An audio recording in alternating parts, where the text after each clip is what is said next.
भगवान कहने लगे कि तुम्हें अपने घर को छोड़कर नहीं आना चाहिए था। गोपियों ने कहा, श्याम सुंदर क्या कहना चाहते हो? कह दिया, मैं ये कहना चाहता हूं कि जो स्त्री अपने पति को त्याग करके आती है उसे यहां भी कष्ट मिलता है और वहां भी कष्ट मिलता है।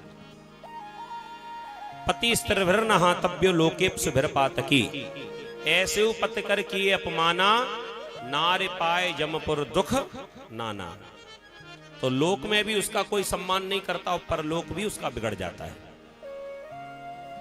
गोपियों ने भगवान से प्रश्न पूछा, महाराज जब इतना ज्ञान आप हमें दे ही रहे हो तो इतनी बात और बता दो कि सच्चा पति किसको कहते हैं?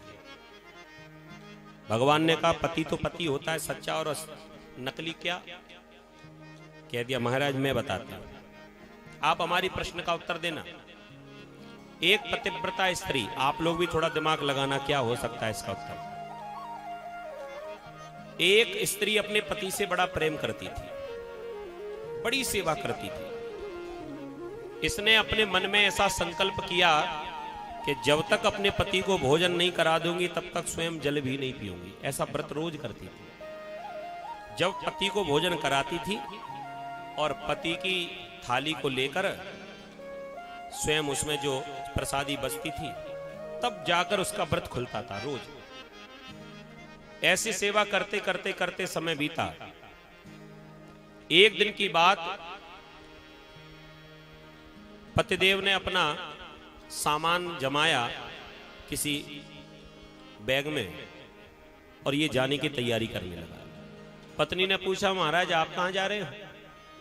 बताया कि मुझे व्यापार के काम से कहीं जाना है, तो कुछ दिनों के बाद वापस आ जाऊंगा। पत्नी तो रोने लगी, महाराज मैं आपको नहीं जाने दूंगी, अगर आप मुझे छोड़कर गए तो मेरा तो व्रत ही खंडित हो जाएगा। मैंने संकल्प लिया है कि जब तक आपको भोजन नहीं करा दूंगी तब तक मैं स्वयं जल भी नहीं पीऊंगी। पति ने कहा, देखो मेरा जाना बहुत जरूरी है। हाथ जोड़कर पत्नी ने कहा, महाराज मेरा व्रत भी बहुत जरूरी है, मैं अपना व्रत नहीं तोड़ूंगी। पति ने सोचा कि मुझे तो आने में 10 से 15 दिन लगेंगे और इसने कहीं ठान लिया तो 15 दिनों तक बिना जल के कैसे रहेगी। बीच का रास्ता निकाल लिया, एक काम करो, मेरा जाना बहुत जरूरी है और तुम्हारा व्रत भी जरूरी है, तो क्यों ना हम दोनों सलाह कर लें, बीच का रास्ता निकाल लें। कैसे? पति अपने कमरे में गया और खुद का ही फोटो उठा लाया, तस्वीर, चित्रपट, अपना ही चित्रपट लेकर आया और पत्नी से पूछा, ये बताओ कि मैं कौन हूं तुम्हारा? कह दिया, आप मेरे पतिदेव हो, आप मेरे स्वामी हो, पति परमेश्वर हो। चित्रपट की तरफ इशारा करके पूछा, ये कौन है? कह दिया, आप ही तो हो। पति प्रसन्न हो गया, देखो जब तक मैं लौट कर ना आऊं तब तक तुम इसी को अपना पति समझना, जैसे मुझे भोजन कराती थी वैसे इसका भोग लगाना और तुम्हारा भी काम बन जाएगा और मेरा भी काम बन जाएगा। पत्नी मान गई।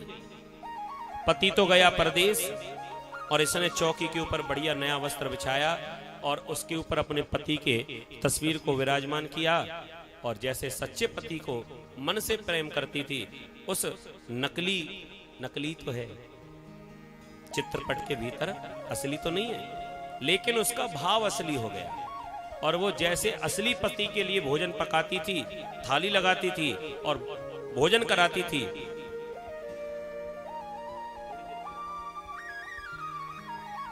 बोली कृष्ण कन्हैया लाल की। ध्यान दें, पति गया परदेश, इसने बढ़िया भोजन बनाया, थाली सजाई, पति देवता के जो चित्रपट था सामने रख दिया और जैसे असली पति की सेवा करती थी वैसी नकली की सेवा करने लगी। हाथ में पंखा उठाया और हवा करने लगी। जितनी देर सच्चे पति को भोजन करने में लगती थी उतनी देर हवा करती रहती। ऐसे करते करते एक सप्ताह बीत गया, रोज सेवा करती रही। एक दिन ऐसा आया पत्नी ने बढ़िया भोजन बनाकर थाली सजाई, पति के सामने जो तस्वीर थी उसके सामने रखी, हाथ में पंखा लेकर जैसे ही बैठी हवा करने को, तब तक असली पति दरवाजे पर आ गया। अब गोपियां पूछ रही, श्याम सुंदर आप ये बताओ कि वो पतिव्रता ऐसी स्थिति में क्या करे? क्या वो अपने नकली पति के सामने हवा करती रहे या अपने असली पति के लिए दरवाजा खोले? क्या करना चाहिए? असली पति का स्वागत करना चाहिए। जैसे कोई भक्त भगवान की माला फेर रहा हो, भजन कर रहा हो और भगवान सामने प्रकट हो जाएं और भगवान कहें कि भक्त अब माला छोड़, देख मैं आ गया तेरे सामने, और भक्त कहता रहे महाराज मैं नहीं आऊंगा जब तक मेरी माला पूरी नहीं हो जाएगी, तो ये कोई भक्त का कर्तव्य है क्या? भगवान ने भी उत्तर दिया, नकली पति की सेवा तब तक जब तक असली नहीं आया, और जब असली दरवाजे पर आ ही चुका है तो नकली को त्यागे और असली का स्वागत करे। जो जलपान अपने नकली पति को करा रही है वो असली पति को कराएगी तो ज्यादा भक्ति बढ़ेगी। गोपियों ने मुस्कुराते हुए कह दिया, तो महाराज फिर हमने क्या किया है जो आप हमको इतना दुनिया भर की कथा सुना रहे हो? हमने भी तो नकली पतियों को छोड़कर असली पति की शरण गई है, हमने क्या कर दिया ऐसा? क्या मतलब? गोपियों ने कहा, श्याम सुंदर सही बात तो यह है कि संसार में अगर कोई असली पति है तो वो तो आप ही हो। आपको जगत कहते हैं जगतपति। जो जगतपति है तो हम तो संसार के नकली पतियों को छोड़कर और असली पति की शरण में आई हैं। बताइए हमने गलती कहां की है? और मीराबाई का तो कितना बढ़िया भाव है, ऐसे पति को क्या बरे जो जन्मे और मर जाए, पतिवर ये म्हारा सांवरा छुड़ी लो अमर हुई जाए। संसार के पति तो पता नहीं कब तक संग देंगे, हो सकता है आज हैं साथ, हो सकता है कल ना रहे, लेकिन जिसने कृष्ण की शरण को गह लिया, जो भगवान की शरण में आ गया, वो तो हमेशा के लिए सदा सुहागन हो जाता है। फिर उसे जरूरत नहीं है। राणा के संग विवाह हो गया, लेकिन फिर भी मीराबाई क्या कहती, मेरो तो गिरधर गोपाल दूसरो ना कोई, जाके सिर मोर मुकुट मेरो पति सोई। और हम लोग गाते हैं ना, ऐसी पहनू चूड़ी जो कबहू ना टूटे, ऐसा वरु दुल्हा जो कबहू ना छूटे, अटल सुहाग की बिंदिया लगा दो और मुझे श्याम सुंदर की दुल्हन बना दो। क्या बना दो? अभी गाएंगे थोड़ी देर बाद, जब भगवान का विवाह होगा तब।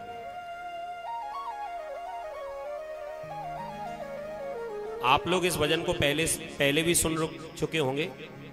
आओ मेरी सखियों मुझे मेहंदी लगा दो और मुझे श्याम सुंदर की, जोर से बोलो जरा, दुल्हन बना दो। एक बात बताओ, तुम्हारे पति अगर तुम्हें देख रहे हो तो क्या सोचेंगे? सोचने वाली बात है जी। कोई भी स्त्री, दुनिया की कोई भी, अगर इस भजन को हजारों के बीच में गाए, माइक पर चिल्ला चिल्ला कर गाए, आप अगर इस भजन को गाओ, आप नाराज होगे क्या? नहीं होगे ना। पतिदेव बगल में बैठे हों और श्रीमती जी खूब गाएं कि मुझे श्याम सुंदर की दुल्हन बना दो, ये एक बार भी नहीं कहेंगे मेरी बन तो गई, अब काय को बन रही है दूसरे की, क्या जरूरत पड़ गई तुझको? नहीं कहोगे ना। कोई भी पति नाराज हो सकता है क्या, बताओ, अपनी पत्नी से? भगवान का नाम लेकर ये भजन गाओगी कि मुझे श्याम सुंदर की दुल्हन बना दो, किसी का पति नाराज नहीं होगा। और नहीं तो प्रैक्टिकल कर लेना, भगवान की जगह किसी और का नाम लेके देखना। चौहान साहब ऐसी दुल्हन बनाएंगे लाठी से, ऐसा लगेगा जैसे हाल ही में चोला चढ़ाओ हनुमान जी पे। संसार में हर पति की बात है, किसी एक की नहीं है। भगवान का नाम लेने पर किसी का पति नाराज नहीं होगा, और किसी दूसरे का नाम लोगे तो भाई गड़बड़ हो जाएगी। ऐसे ही समझ लीजिए, क्योंकि कहीं ना कहीं हम सबको ही पता है, चाहे वो स्त्री हो चाहे वो पुरुष, सबके पति तो भगवान ही हैं। हम सब तो केवल ये संसार के झूठे रिश्ते नाते हैं। सच्चा परमात्मा से रिश्ता है, सच्चा भगवान से ही संबंध है। जब गोपियों ने ऐसा अद्भुत वाक्य कहा कि हम तो आपको ही पति बनाए बैठी हुई हैं महाराज, हम तो आपकी शरण में आई हैं, भगवान प्रसन्न हो गए और भगवान ने दिव्य महारास आरंभ किया।